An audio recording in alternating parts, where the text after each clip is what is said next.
Padayappa attack mode part 10 ആണ്. ചെറിയ ഒറ്റക്കൊമ്പൻ പോയി പടയപ്പയോട് സംസാരിച്ച് എല്ലാം കോംപ്രമൈസ് ആക്കി എന്ന് തോന്നുന്നു. അതിനുശേഷമാണ് പടയപ്പയും വലിയ ഒറ്റക്കൊമ്പനും കുറച്ചു ദൂരം മാറി നിന്നതും സംസാരിക്കുന്നതും. പിന്നീട് ചിന്ന ഒറ്റക്കൊമ്പൻ അവരുടെ അടുത്തേക്ക് വരികയാണ്. അവർ തമ്മിലുള്ള പ്രശ്നങ്ങൾ ഏകദേശം പറഞ്ഞു തീർത്തു എന്ന് തോന്നുന്നു. അവർ അവരുടെ കൈകൾ തമ്മിൽ പിടിച്ച് എല്ലാം സെറ്റിലാക്കി.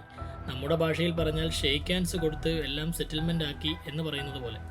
എല്ലാ പ്രശ്നങ്ങളും പറഞ്ഞു തീർത്ത് സെറ്റിൽമെൻ്റ് ആക്കുമ്പോൾ ചിന്ന ഒറ്റക്കൊമ്പൻ ഇതിന് സാക്ഷ്യം വഹിക്കാനായി അവരുടെ അടുത്തേക്ക് വരികയാണ്.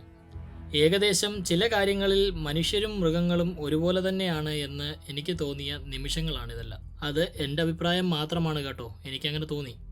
സൂര്യപ്രകാശം കുറഞ്ഞതും പെട്ടെന്ന് കയറി വന്ന കോടമഞ്ഞും വീഡിയോയുടെ ക്ലാരിറ്റിയെ ഒരുപാട് ബാധിച്ചു. അങ്ങനെയെല്ലാം സെറ്റിൽമെൻ്റ് ആക്കി മടങ്ങാൻ പോകുമ്പോഴാണ് പടയപ്പ ആ കാഴ്ച കണ്ടത്. അടുത്ത ഭാഗം നിങ്ങൾക്ക് മുമ്പിൽ ഉടനെത്തും. ഇനിയും അധികമൊന്നുമില്ല കേട്ടോ, കഥ ഏകദേശം തീരാറാകുന്നു.